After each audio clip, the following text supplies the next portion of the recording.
Namun sebelum itu, kalau saya menjelaskan ini, Ibu Nani itu juga punya dapur.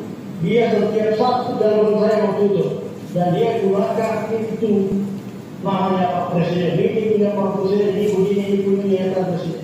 Saudara, mantan Wakil Kepala BGN Lodwig Pusung mengungkapkan ex-Kepala BGN Nanik SD yang memiliki sejumlah dapur MBG dan sering membawa nama Presiden setiap kali berkomunikasi mengenai dapur.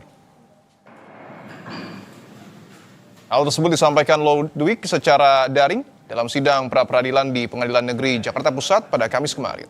Tidak hanya mengungkap awal mula dirinya masuk ke BGN, Lodwig juga mengungkap jika ex-Kepala BGN Nanik SD yang memiliki dapur MBG.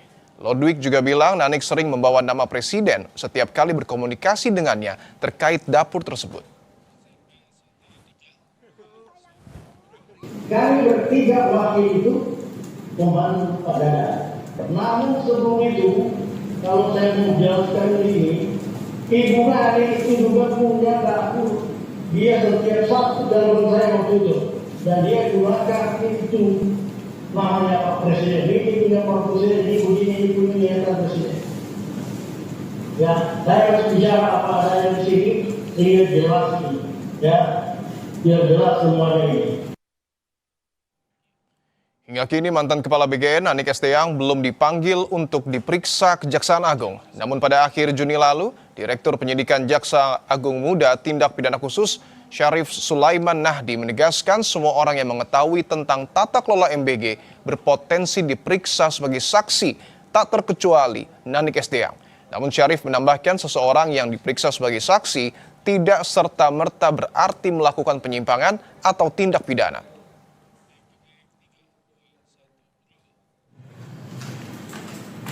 Sementara itu menurut pengamat hukum Abdul Fikar, pernyataan Lodwig Pusung soal Nanik Esteyang yang memiliki dapur MBG merupakan pembelaan atas tuduhan jaksa terhadap dirinya dalam kasus dugaan korupsi makan bergizi gratis. Sebab menurut Abdul tidak ada relevansi antara perkara yang tengah dijalani Lodwig dengan pemeriksaan terhadap Nanik. Namun Abdul juga menyoroti seharusnya penyidik kejaksaan dapat lebih peka dan bisa menindaklanjuti kesaksian dari Lodwig, sehingga Nanik Esteyang dapat diperiksa dalam perkaranya sendiri. Bahwa dia bilang Nani Esteyang itu punya dapur juga, itu tidak berpengaruh terhadap perkaranya dia.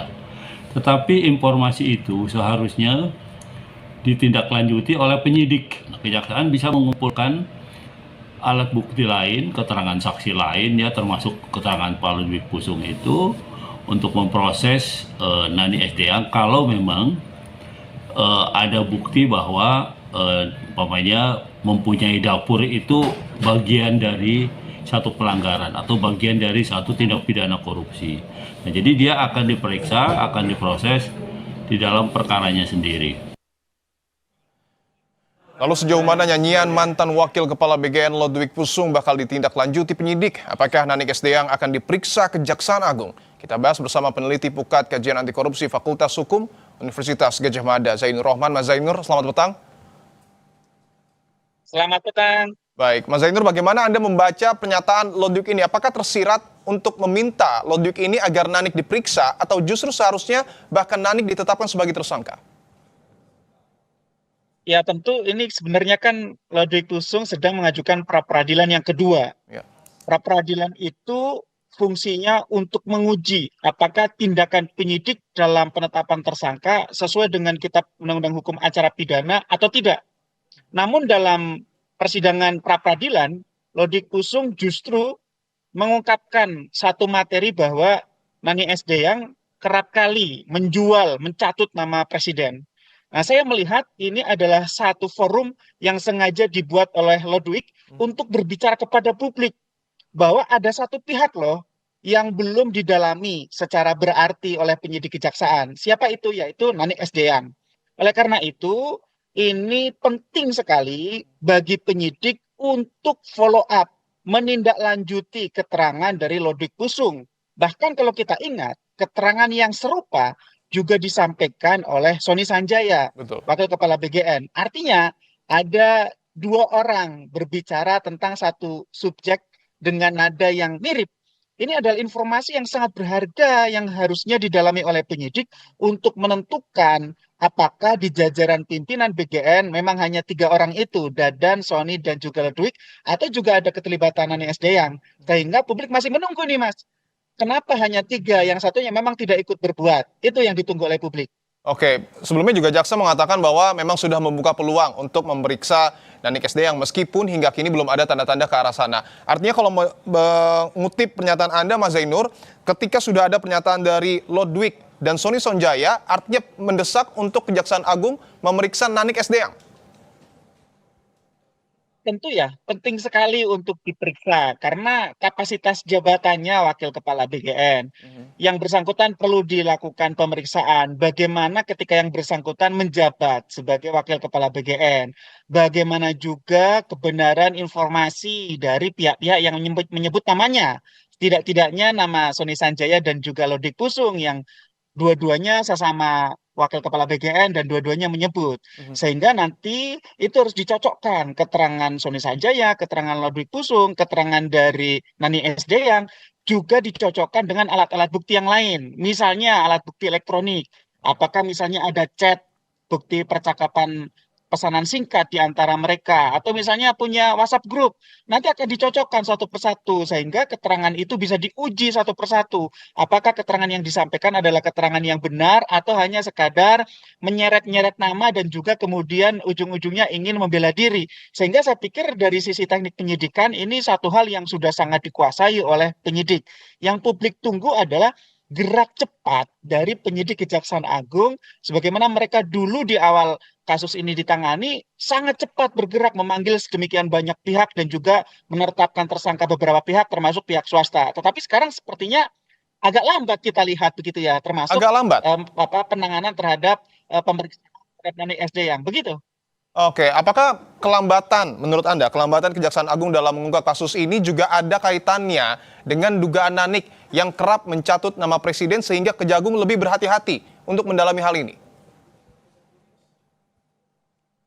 Ya, sebenarnya Kejaksaan Agung tidak boleh terpengaruh dengan hal apapun ya. Orang boleh mengklaim misalnya atas nama presiden, mendapat perintah presiden, mendapat dukungan presiden gitu ya. Bahkan level Dadan itu pun adalah orang yang sangat dekat dengan presiden. Ya. Seharusnya kejaksaan tidak boleh terpengaruh dengan keadaan-keadaan tersebut. Yang harus difokuskan oleh penyidik adalah perbuatan materialnya. Apakah Nani SD yang ini ketika menjabat turut terlibat misalnya di dalam tindak pidana korupsi. Apakah misalnya menjual belikan titik SPPG atau di dalam memarkup harga di dalam pengadaan barang dan jasa. Ya, ada kita tahu ya, ada pengadaan motor listrik, pengadaan ompreng, pengadaan segala macam begitu ya.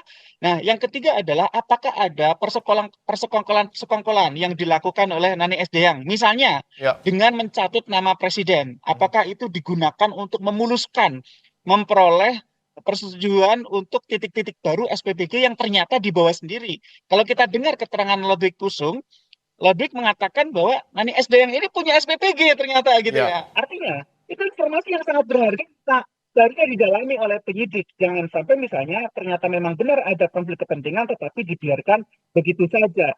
Saya lihat ini WKBGN ini ingin adanya persamaan di dalam proses hukum yang dijalani di antara sesama mereka. Ya, tapi secara umum Mas Zainur melihat bagaimana kasus korupsi ataupun pengungkapan kasus korupsi MBG ini yang kemudian dilakukan oleh Kejaksaan Agung. Apakah Kejagung sudah cukup transparan? Iya, transparansinya memang berbeda-beda ya dari periode ke periode ya. Saya sangat apresiasi di tahap-tahap awal. Geraknya cepat, selalu ada update informasi, ada transparansi, menyasar pihak-pihak yang juga terlibat, termasuk terakhir pihak-pihak swasta gitu ya.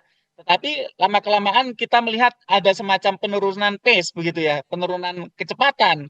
Ya, saya tidak tahu apakah karena untuk menangani yang sekarang sudah jadi tersangka saja sudah overload, ataukah juga terpengaruh misalnya problem internal di Kejaksaan pasca penetapan Baik, tersangka Febri Adriansyah ex Jampitsus oleh baik. mereka. Jadi sebenarnya publik punya harapan. Ya, Segeralah Kejaksaan Agung untuk sidangkan perkara ini dan tidak lanjuti usut semua nama yang disebut oke, termasuk baik. 41 nama itu. Baik, Gitu, kami Mas. sudah tangkap poinnya. Terima kasih Mas Zainur Rohman telah bergabung di Kompas Petang.